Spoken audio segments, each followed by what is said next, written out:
Good morning everyone. आप सभी का मैं वेलकम करती हूँ अपने यूट्यूब चैनल में। एडमिनिस्ट्रेटिव लॉ की सीरीज में मैंने बहुत सारे चैप्टर और टॉपिक्स को कवर किया और 2 दिन पहले मैंने एक वीडियो डाला, उसमें मैंने एडमिनिस्ट्रेटिव लॉ के स्टार्टिंग पॉइंट्स को कवर किया था। अगर आपने अभी तक नहीं देखा है तो आप जाके मेरे प्लेलिस्ट में देख सकते हैं और आज उसी का दूसरा पार्ट मैं बना रही हूँ। पढ़ाई शुरू करने के पहले मैं अपने ही वीडियो के बारे में कुछ बातें हैं जो कहना चाहती हूँ। कुछ एक महीने पहले मैंने एक वीडियो बनाया था जिसमें मैंने बिहार और झारखंड के कट ऑफ के बारे में बात की थी, सिविल जज और एपीओ के एग्जाम के लिए। उसमें एक मोहतरमा ने मुझे कमेंट किया कि एग्जाम पास करने की ट्रिक होती है और उन्होंने एग्जाम्पल भी दिया कि 484 सेक्शंस जो है सीआरपीसी में वो सारे नहीं पढ़ने हैं, क्योंकि मैंने वहां पे बोल ही दिया था ना कि ट्रिक नहीं होती एग्जाम पास करने की। तो मैं उनके लिए ये बात कहना चाहती हूँ। सबसे पहले तो थैंक यू सो मच ये बताने के लिए कि एग्जाम पास करने की ट्रिक होती है। मुझे अभी तक नहीं पता थी, वाकई में नहीं पता थी। अगर मुझे पता होता तो मैं सबसे पहले ट्रिक ही फॉलो करती और बाकी के स्टूडेंट्स को भी बताती कि ट्रिक होती है। दूसरा ये कि आई थिंक आप जिस ट्रिक की बात कर रहे हैं उसको ट्रिक नहीं स्ट्रैटेजी कहते हैं, क्योंकि किसी भी मैदान को फतेह करने के लिए आपके पास में ट्रिक नहीं, आपके पास में रणनीति होनी चाहिए और रणनीति को ही आप शायद ट्रिक कह रही हैं। और ये जिस चीज की बात हो रही है ना ट्रिक की, वो हम एग्जाम के 1 महीना पहले ही फॉलो करते हैं, क्योंकि हमारे पास उतना वक्त नहीं होता कि हम सारे सेक्शंस को पढ़ें और हमें और भी पेपर कवर करने पड़ते हैं। वक्त बहुत कम होता है एग्जाम के फॉर्म भराने से लेकर के, और उसके बाद एग्जाम होने तक का समय सिर्फ 1.5 महीने का रहता है। तो उस बीच हम सब नहीं पढ़ पाते, तो शायद आप उसकी बात कर रही हैं। लेकिन सालों भर हम उस ट्रिक को फॉलो नहीं कर सकते, क्योंकि हम अगर ऐसा करते हैं तो भगवान भरोसे अपना एग्जाम देते हैं। और दूसरा ये कि पब्लिक सर्विस कमीशन हमारा रिश्तेदार नहीं है, जो हम पढ़ के जाते हैं वही क्वेश्चन सेट हो जाए। हाँ, ये बात अलग है कि इम्पोर्टेंट सेक्शंस और आर्टिकल्स रिपीट होते हैं, लेकिन इसका मतलब ये नहीं है कि जो कभी पूछा नहीं गया है वो कभी पूछा नहीं जाएगा। अगर इस बात का तजुर्बा नहीं है तो आप 31 बिहार जुडिशियल सर्विस के कॉन्स्टिट्यूशन के पेपर को उठा के देख लीजिए कैसे क्वेश्चन थे। प्री के आपको मालूम पड़ जाएगा और मेंस के भी कैसे क्वेश्चन है उसे भी आपको पता चल जाएगा। और एक बात लास्ट जो मैं आपसे कहना चाहती हूँ आप मोहतरमा से, कि आपकी जो 12 खड़ी की लिखाई है वो शायद उसमें कुछ गड़बड़ी है, आप उसमें सुधार कीजिए, क्योंकि आप जो लिखती हैं वो समझ में नहीं आता है आप क्या लिखती हैं। आपके इससे पहले भी आपके कुछ मैसेजेस आए थे, वो मुझे पढ़ने में काफी दिक्कत हुई, परेशानी हुई, तो आप अपनी उसमें लिखाई में थोड़ा सा सुधार कीजिए। चलिए आज हम लोग अब शुरुआत करते हैं अपना जो हम पढ़ने जा रहे हैं एडमिनिस्ट्रेटिव ट्रिब्यूनल। तो सबसे पहले मैं ये आपको याद दिलाना चाहूंगी कि पिछले वाले वीडियो में मैंने आपसे कहा था कि ट्रिब्यूनल एक अर्ध न्यायिक निकाय होता है, लेकिन न्यायिक निकाय भी होता है। न्यायिक निकाय कैसे? क्योंकि इनका काम ही होता है न्याय करना। और अर्ध न्यायिक निकाय ऐसे क्योंकि इन्हें कोर्ट्स वाली सारी शक्तियां नहीं होती, सारे पावर नहीं होते। जैसे कि हमारे एक सिविल कोर्ट्स को होते हैं, वो सारे पावर इनको नहीं होते।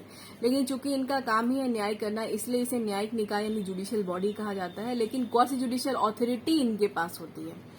जुडिशियल ऑथोरिटी जो टोटल जो हमारे कोर्ट के पास होती है वो इनके पास नहीं होती, इसीलिए कहा गया है कि क्वासी जुडिशियल ऑथोरिटी है इनके पास में। और इनका एस्टैब्लिशमेंट जैसे सुप्रीम कोर्ट, हाई कोर्ट और उनके सबऑर्डिनेट कोर्ट्स का होता है, वैसे इनका एस्टैब्लिशमेंट भी नहीं होता, इनका प्रोसेस कुछ अलग होता है। कुछ एग्जाम्पल है जो मैं आपको देना चाहती हूँ, जो आपने पढ़े भी होंगे, सुने भी होंगे और अपने बुक्स में देखे भी होंगे। आपको याद आ जाएगा मेरे बोलते ही कि हाँ यही है ट्रिब्यूनल, और आपको बहुत आसानी होगी ये समझने में कि आफ्टर ऑल ट्रिब्यूनल होता क्या है। इंडस्ट्रियल डिस्प्यूट एक्ट 1947 तो आपने सुना ही होगा। इस एक्ट से रिलेटेड इंडस्ट्रीज में जो मुद्दे पैदा होते हैं, औद्योगिक विवाद जो पैदा होते हैं, वो कहाँ जाते हैं? वो एडमिनिस्ट्रेटिव ट्रिब्यूनल में ही जाते हैं। उसके बाद इनकम टैक्स एक्ट 1961 जो है, इससे रिलेटेड जो टैक्स से रिलेटेड मैटर होते हैं, वो कोई भी मैटर हो, टैक्स चोरी का हो, टैक्स बचाने का हो, टैक्स छुपाने का हो, कोई भी मैटर हो, वो कहाँ जाते हैं? इनकम टैक्स अपीलेट ट्रिब्यूनल में जाते हैं। इसके बाद राज्य बीमा कर्मचारी अधिनियम जो 1948 है, उससे संबंधित विवाद बीमा न्यायालय में जाते हैं। और अब ले लेते हैं लेबर कोड्स। ये सारे कुछ एग्जाम्पल हैं, ये सारे ट्रिब्यूनल के ही एग्जाम्पल हैं। अब आपको समझ में आ गया होगा कि ट्रिब्यूनल क्या होते हैं। लास्ट वीडियो में मैंने ये भी बताया था कि 42nd अमेंडमेंट जो हुआ था कॉन्स्टिट्यूशन का 1976 में, उसमें आर्टिकल 14A में 2 आर्टिकल्स को जोड़ा गया था। वो है 323A जो कि बात करता है न्यायिक अधिकरण की, 323B वो बात करता है अन्य अधिकरणों की, न्याय करने वाले जो ट्रिब्यूनल होते हैं वो, और इसके अलावा जिनका काम न्याय करना नहीं होता और भी मैटर देखने होते हैं ना, तो वो अन्य ट्रिब्यूनल की यानी अदर ट्रिब्यूनल्स की बात करते हैं। अब ये भी मैंने बताया था कि संसद ने ये अधिकार जो है ट्रिब्यूनल के एस्टैब्लिशमेंट का केंद्र और राज्य सरकार दोनों को ही सौंप दिया, क्योंकि भारत खुद एक राज्य है जो कि छोटे छोटे राज्यों को लेकर के यानी बहुत सारे राज्यों को लेकर के बना है, और हमारे संविधान का संकल्प भी है कि भारत एक लोक कल्याणकारी राज्य बने। तो लोक कल्याणकारी राज्य की स्थापना के दौरान में ये शक्तियां राज्य को ही सौंप दी जाए कि वो अपने हिसाब से अपने क्षेत्र विशेष के लिए ट्रिब्यूनल की स्थापना करे, ट्रिब्यूनल को बनाए। ये तो हो गई लास्ट वीडियो वाली बात जो मैंने आपको याद दिलवाई, क्योंकि दोनों ही आर्टिकल बहुत ही ज्यादा इम्पोर्टेंट है। अगर आप कॉन्स्टिट्यूशन में इसको मार्क कर लेंगे तो ज्यादा अच्छा होगा, क्योंकि आपने लास्ट 31 का अगर क्वेश्चन देखा होगा तो वहां पर डायरेक्ट आर्टिकल से और पार्ट से क्वेश्चन उठते हैं। पहले ऐसा नहीं होता था कि डायरेक्ट आर्टिकल से या फिर पार्ट से क्वेश्चन रहते थे, एक आर्टिकल 2 आर्टिकल पूछे, लेकिन अभी बहुत ज्यादा वैसे आर्टिकल पूछे जाने लगे हैं जिस पर लोगों की निगाह नहीं होती। हम नहीं पढ़ के जाते वैसे आर्टिकल, क्योंकि हमें पता है, जैसे कि उन मोहतरमा ने कहा कि ट्रिक होती है एग्जाम निकालने की, जो इम्पोर्टेंट है वही पढ़ना होता है, वो नहीं करना है। अब वही चीज ज्यादा पूछी जाने लगी है, क्योंकि पब्लिक सर्विस कमीशन को अच्छे से मालूम है कि आज के जमाने में सारे स्टूडेंट बहुत पढ़ते हैं और उन्होंने इतना पढ़ लिया है कि ये गुंजाइश ही नहीं बची कि अब क्वेश्चन कहाँ से सेट किए जाएं। तो अब वैसे भी सवाल पूछे जाने लगे हैं जो कभी नहीं बने उस हिसाब से। ये मेरा कहने का मतलब शायद आप समझ गए होंगे मैं क्या बोलना चाहती हूँ। अब 2 आर्टिकल और हैं जो कि आज मैं आपसे चर्चा करूंगी। 2 आर्टिकल अभी मैंने जो चर्चा की वो पुराने हैं, पहले वीडियो में भी मैं कर चुकी हूँ, वो मैंने याद दिलाने के लिए आपको बताया। और अभी जो 2 आर्टिकल है उसमें भी इसी तरह की कुछ बात है, लेकिन आपको ये मैं बता देना चाहती हूँ कि ट्रिब्यूनल को कहीं परिभाषित नहीं किया गया है। ट्रिब्यूनल की चर्चा इन चारों आर्टिकल्स, यानी कि अब 2 जो आर्टिकल मैं बता रही हूँ वो और 2 जो मैं बता चुकी हूँ वो, वहां पर ट्रिब्यूनल्स की चर्चा जरूर हुई है, लेकिन वहां पर परिभाषित नहीं किया गया है। 2 सुप्रीम कोर्ट के केसेस हैं ऐसे जो कि मैं इन सबको पढ़ाने के बाद आपको बताऊंगी कि वहां पर सुप्रीम कोर्ट ने डिफाइन करने की कोशिश की है और बहुत हद तक डिफाइन कर भी दिया है। और वैसे भी जो डेफिनेशन उनकी है वो आपको एक बार में ही समझ में आ जाएगी, ऐसा मेरा विश्वास है, क्योंकि मुझे अपने स्टडी पर विश्वास है कि मैं अच्छा बताती हूँ, इसलिए।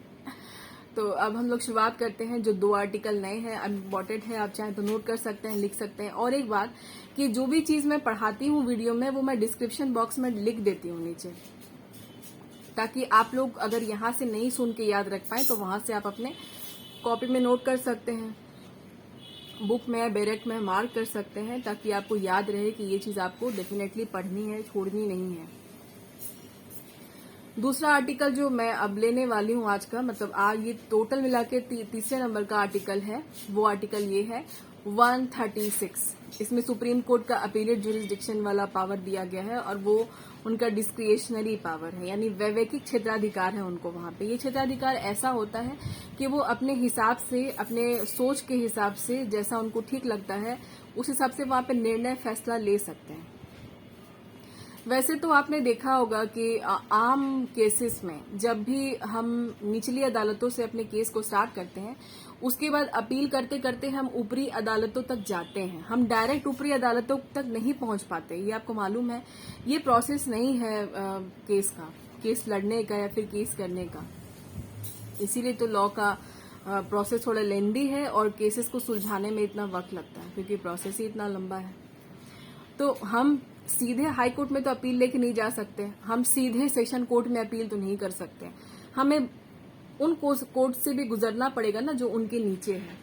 मेरा यही कहने का मतलब है कि आम तौर पर हम सुप्रीम कोर्ट में डायरेक्ट अपील नहीं करते, ना हाई कोर्ट में करते हैं। लेकिन ये 136 एक ऐसा आर्टिकल है जो कि सुप्रीम कोर्ट को डिस्क्रिशनरी पावर देता है कि वो आपकी अपील को डायरेक्ट एक्सेप्ट कर सकता है। और अब किस तरह की अपील को एक्सेप्ट करेगा वो मैं आपको बताती हूँ, और ट्रिब्यूनल की यहाँ पे क्या इसका लेना देना है ये भी बताती हूँ। आप सोच रहे होंगे कि अपील के मामले में ट्रिब्यूनल कहाँ से आ गया। अपील किससे होती है? केसेस की होती है, डिक्री की होती है, ऑर्डर की होती है, जजमेंट की होती है। तो जब भी किसी कोर्ट के डिक्री, ऑर्डर, जजमेंट की अपील हो रही है तो वो हम डायरेक्ट सुप्रीम कोर्ट में कर सकते हैं। 136 ये कहता है, 136 का जो पॉइंट नंबर 1 है वो कहता है, आर्टिकल 136, और वो ये भी कहता है कि अगर हम ये डिक्री, ऑर्डर, जजमेंट जो है अगर हमें ट्रिब्यूनल से हो रहे हैं और वहां पर हम एग्री पार्टी हैं, यानी हमें लगता है कि हमें न्याय नहीं मिला है, अभी हमें न्याय की जरूरत है, तो तभी हम अपील में जाते हैं अगर हम एग्री पार्टी हैं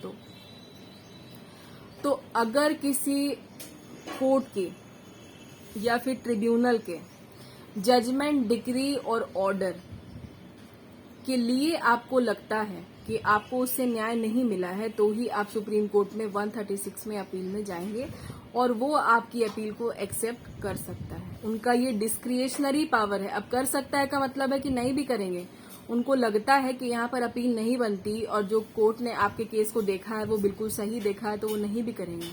डिस्क्रिएशनरी पावर का यही मतलब होता है, और मैंडेटरी पावर का मतलब है कि उनको करना ही करना है।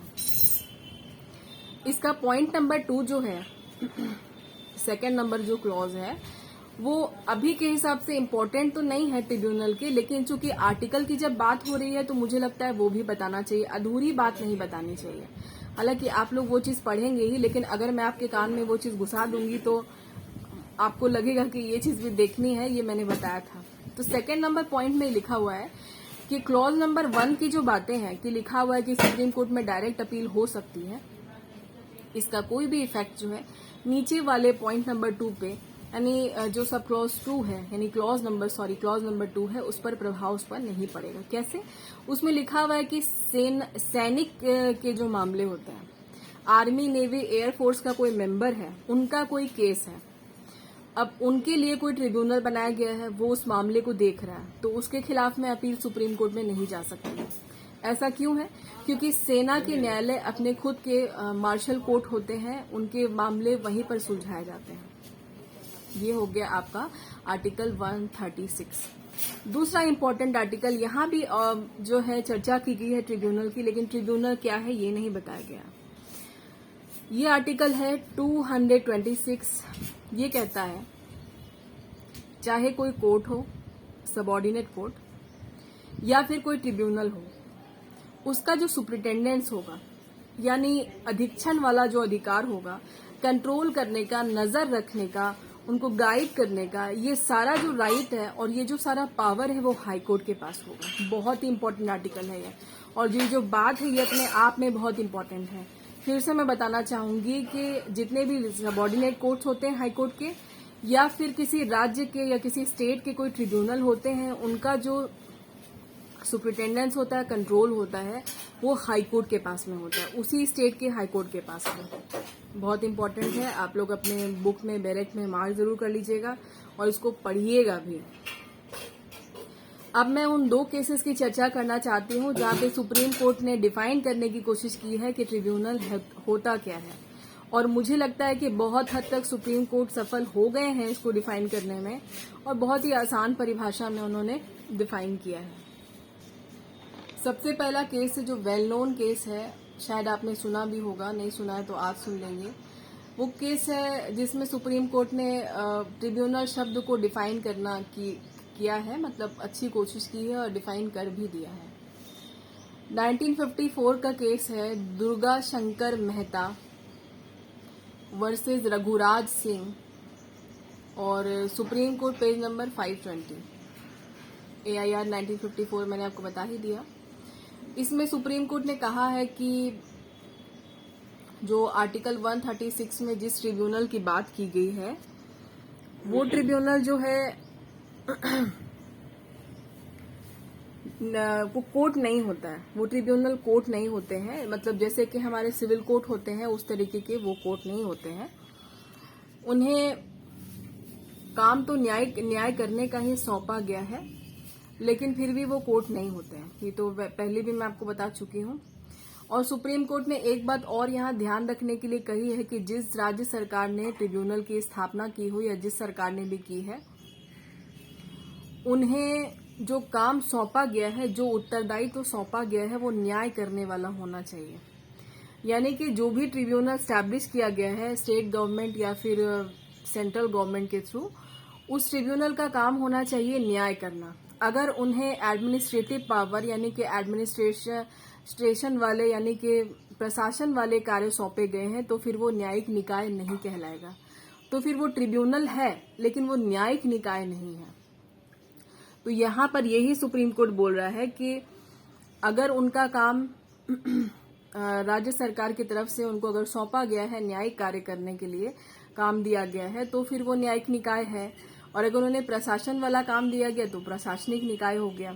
तो यहाँ पे अगर हम ट्रिब्यूनल को देख रहे हैं, अगर वो जुडिशियल बॉडी के थ्रू हम उसको देख रहे हैं, जुडिशियल बॉडी के रूप में देख रहे हैं, तो फिर हमें यही ध्यान में रखना होगा कि सरकार ने उन्हें कैसे काम सौंपे हैं। यही कहा सुप्रीम कोर्ट ने इस केस में कि वो जुडिशियल बॉडी तो होती हैं, उनका काम न्याय देना भी होता है, लेकिन वो कोर्ट्स नहीं होते। और ये भी ध्यान रखना, मैं फिर से बता देती हूँ कि यहाँ पर ये भी ध्यान रखना है कि जिस सरकार ने उसकी स्थापना की है उन्होंने उसे प्रशासनिक नहीं बल्कि न्यायिक कार्य सौंपे हों। दूसरा केस अब देखते हैं। नेक्स्ट एंड लास्ट केस है आज के वीडियो का, Bharat bank versus employees, AIR 1950, page number 188, supreme court cases. इसमें भी सुप्रीम कोर्ट ने ट्रिब्यूनल पर टिप्पणी की है। सुप्रीम कोर्ट ने कहा है कि ट्रिब्यूनल के पास में कोर्ट जैसी न्याय करने की शक्तियां होती हैं, लेकिन उनके पास में उन सारी शक्तियों को परफॉर्म करने का राइट नहीं होता, यानी कि उन्हें सिर्फ क्वासी जुडिशियल अथॉरिटी ही परफॉर्म करनी पड़ती है, टोटल जुडिशियल अथॉरिटी नहीं होती उनके पास में। मतलब कि अथॉरिटी का यहाँ पे तो यही मतलब है ना कि उनके पास में न्याय करने की शक्ति है, लेकिन वो उस तरीके से इस्तेमाल नहीं कर सकते जैसे कि सिविल कोर्ट इस्तेमाल करती हैं अपने पावर्स का। और यहाँ पर उन्होंने ये भी कहा कि ट्रिब्यूनल का काम है दो पक्षकारों के बीच में जो मसले होते हैं, जो विवाद होते हैं, उनको सुलझाना, उन्हें न्याय प्रदान करना, और जितनी जल्दी हो सके वो इस चीज को परफॉर्म करें, उनके लिए अच्छा होगा। तो ये जो था 2 केसेस, सुप्रीम कोर्ट का लैंडमार्क जजमेंट है ट्रिब्यूनल के हवाले से। और इस आज वाले वीडियो में मैं इतना ही चर्चा करूंगी और बाकी की बातें मैं अगली वीडियो में चर्चा करूंगी। उम्मीद करती हूं कि आपको आज का लेक्चर मेरा पसंद आया होगा। अगर आया है तो वही है जो हमेशा हर यूट्यूबर बोलता है, मैं भी वही बात बोलूंगी, कोई नई बात नहीं है, लेकिन फिर भी मैं बोलूंगी। अच्छा लगता है, मतलब ये अच्छा नहीं लगता कि क्या अच्छा लगता है कि मतलब सारे यूट्यूबर की तरह मैं भी ये बात बोलूं कि सब्सक्राइब कीजिए, लाइक कीजिए, शेयर कीजिए। सभी लोग बोलते हैं, मैं भी बोलूंगी, बोलती हूँ कि अगर आपको आज का वीडियो पसंद आया है तो लाइक कर दें, नहीं आया है तो अनलाइक कर दें, और अगर तक आपने मेरे चैनल को अभी तक सब्सक्राइब नहीं किया है तो कर लें, सोचने वाली बात नहीं है। और अगर कर लिया है तो थैंक यू सो मच, मेरे वीडियो को इतना वक्त देके सुनने के लिए भी थैंक यू सो मच। और कोई समस्या हो आपकी किसी भी टॉपिक से रिलेटेड, इससे रिलेटेड, तो आप जरूर कमेंट करके बता सकते हैं, लेकिन साफ साफ लिखिएगा। मतलब कि मैंने थोड़ा सोचा कि थोड़ा सा फन कर लेना चाहिए, मैं उन मोहतरमा का मजाक नहीं उड़ा रही हूँ। मतलब मैं बोल रही हूँ कि अगर आप लोग साफ साफ लिखिएगा तो मुझे समझ में आएगा कि एक्चुअल में आप लोग क्या लिख रहे हैं। वैसे ऐसी बात नहीं है कि सारे लोग खराब ही लिखते हैं या उल्टा पुल्टा ही लिखते हैं, मैंने ऐसे ही आपको हंसाने के लिए कहा और थोड़ा सा खुद हंसने के लिए भी कहा। मतलब मेरी आदत है कि मैं हंसने के लिए खुद ही वजह अपने आप में ही ढूंढ लेती हूँ, क्योंकि आजकल वक्त ही ऐसा चल रहा है कि लोगों के पास में हंसी नहीं है, तो वजह ढूंढ लेनी चाहिए, वही मेरी आदत है। तो अपने बाकी फ्रेंड्स में भी शेयर कीजिएगा, उनको भी बताइएगा कि मैं यहाँ पर एडमिनिस्ट्रेटिव लॉ की शुरुआत मैंने कर दी है। आप देख रहे हैं यहाँ पे मैं पसीना पोंछ रही हूँ क्योंकि बहुत गर्मी है और लाइट जस्ट चली गई है। इससे ज़्यादा मैं नहीं बोल पाऊंगी तो पसीना ऊपर से नीचे बहने लग जाएगा। Thank you so much, good bye and take care. आपसे अगले वीडियो में मुलाकात होगी।